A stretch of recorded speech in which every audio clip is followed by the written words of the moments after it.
With the village's bravest warriors lost to the darkness of the sacred underground, a heavy pall of despair settled over Aleahon.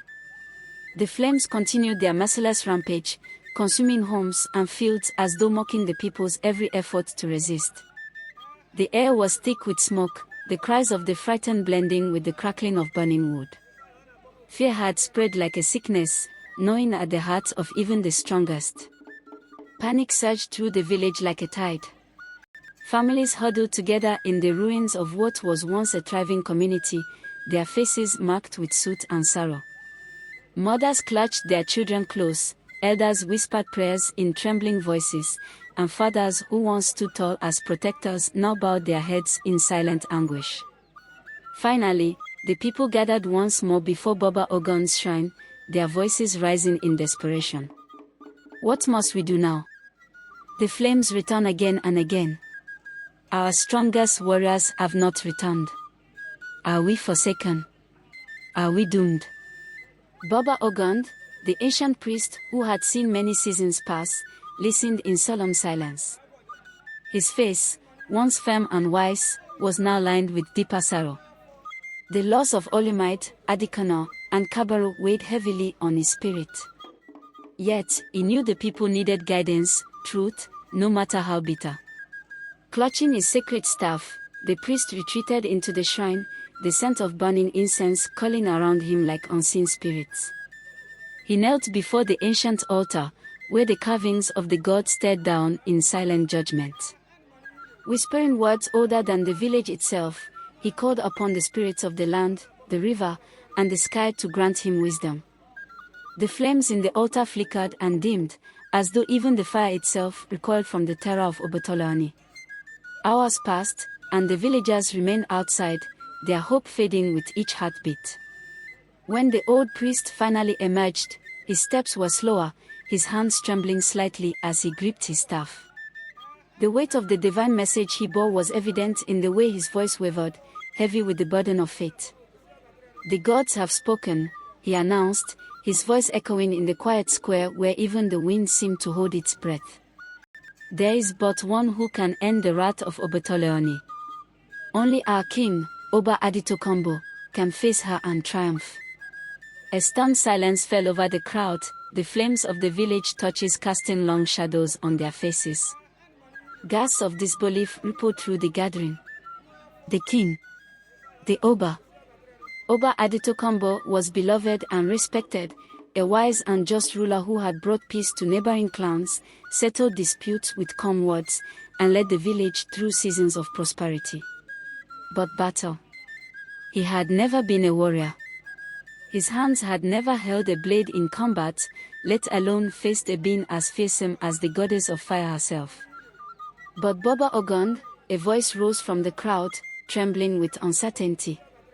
"Our king is no warrior. How can he succeed where our greatest protectors have fallen?" The priest raised his staff, silencing the murmurs. "The gods choose not by strength of the arm but by the strength of the heart. His destiny was written long before this day. He alone carries the bloodline blessed by the ancient spirits, a lineage connected to the guardians of the earth.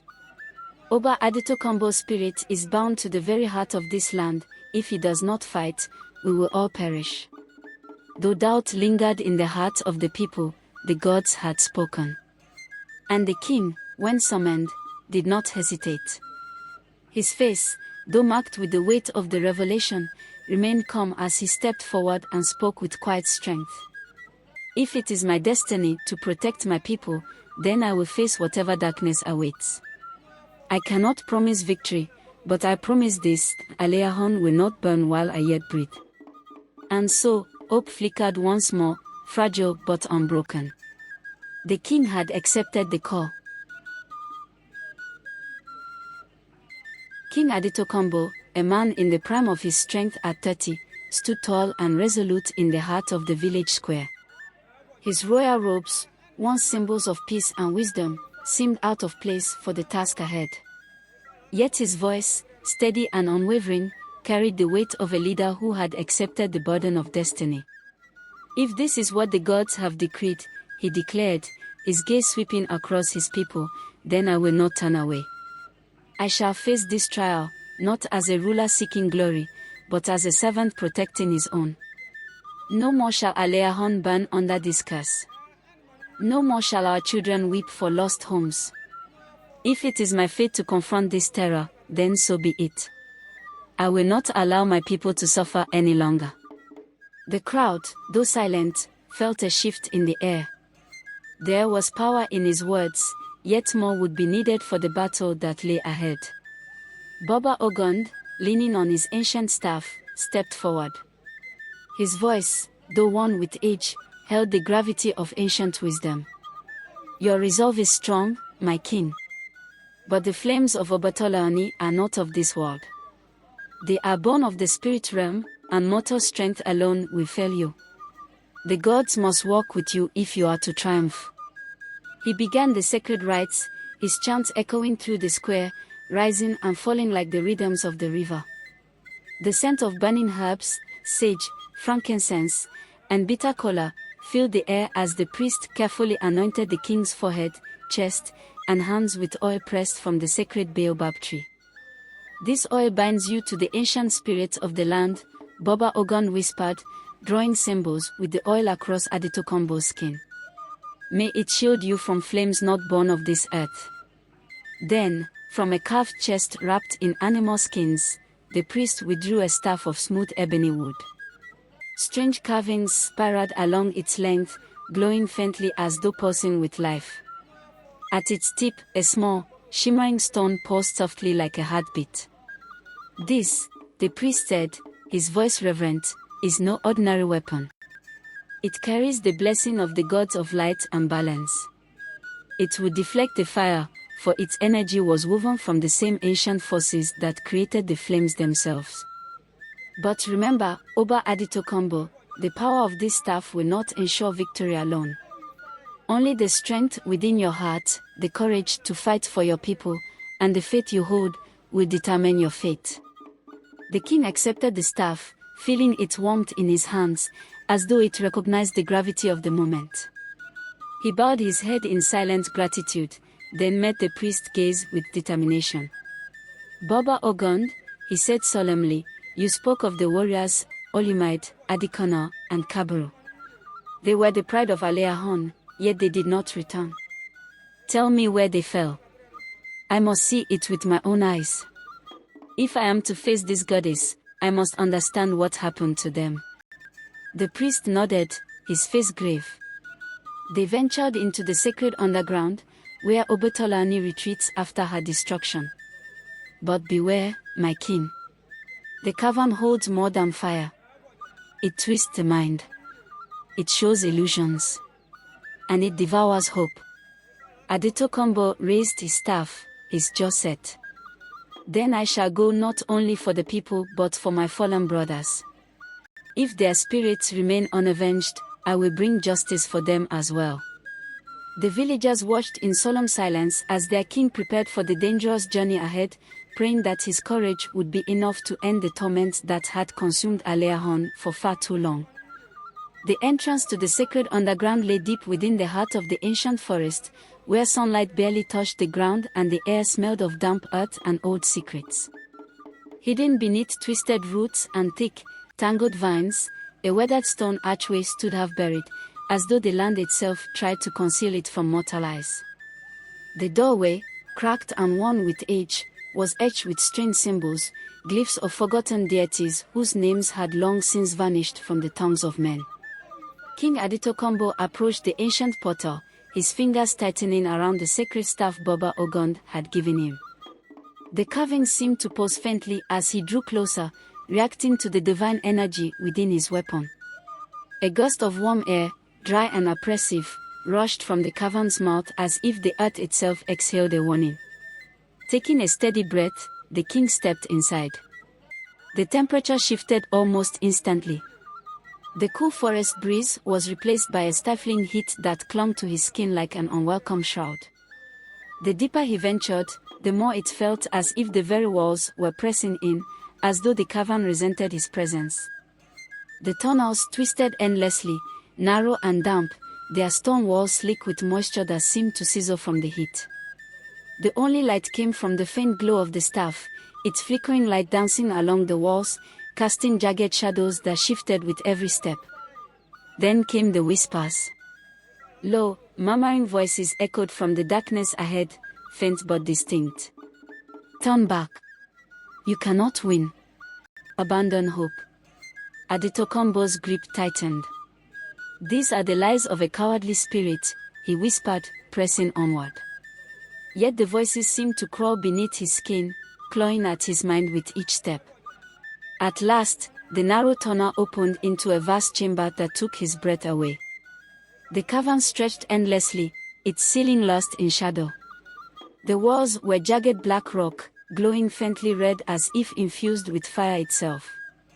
Pools of molten lava bubbled and hissed, their surfaces rippling with unnatural energy, casting a blood-red glow across the chamber. The heat was suffocating, the air thick with sulfur and ash. And then he saw them. At the center of the chamber, as if guarding the very heart of the inferno, stood Olimite, Adikona, and Kabul. They were no longer men. Their once proud forms had been transformed into statues of blackened stone, frozen in their final moments of battle. Olimite's mighty axe was raised above his head, his face twisted in rage and agony. Adikona, mid-dodge, his dagger still gripped tightly, wore an expression of defiance turned to horror. Kabul's spear was thrust forward, mere inches from the ground, yet his face was contorted in silent pain, his eyes staring forward in eternal defeat. The sight of his fallen warriors filled Adetokombo with grief, but beneath it, a storm of anger began to rise. Suddenly, the molten pools surged violently, and from the largest of them, a figure emerged. Obatolaani rose, her body wreathed in living flame.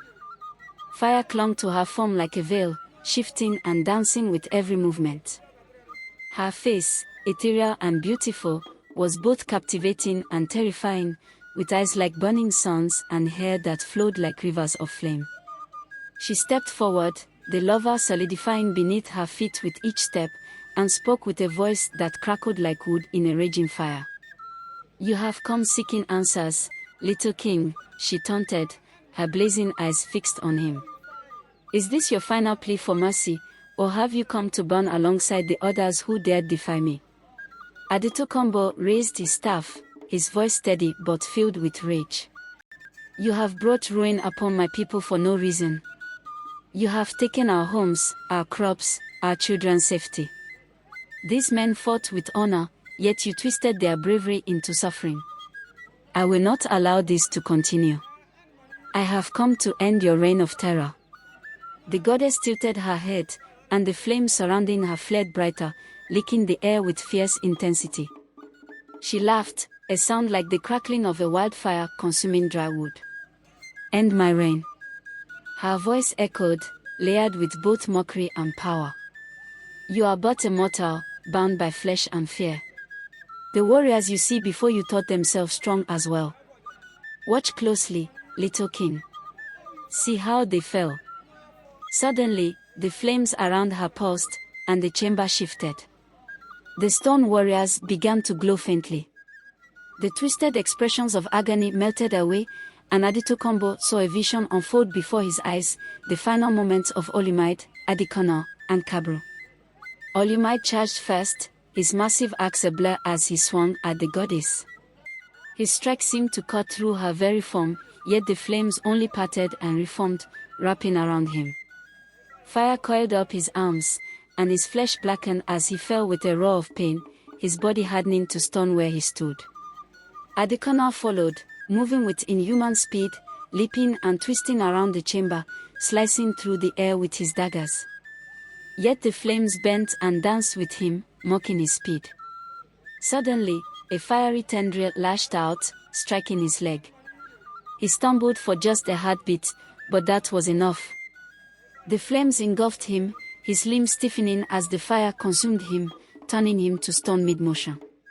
Kabul, the last to fall, stood his ground. His spear thrust forward, glowing with the sacred oil the priest had blessed. For a moment, it seemed he had struck true, the weapon pierced the heart of the flame. But Obatolaani only laughed. Her flames intensified, melting the metal as though it were wax. With a cruel whisper, she unleashed a final burst of fire that engulfed Kabaru completely. The vision faded, leaving Aditokombo standing alone once more. The statues of his fallen warriors returned to their lifeless forms. The goddess's voice rang out again, softer, colder. You see now, Oba. Strength. Speed. Courage. None of it matters against the flame. They fell. And so will you. Aditokombo's jaw tightened, his grip on the staff unyielding. No, he said quietly. I am not them. And I will not fall. The flame surged. The battle had begun.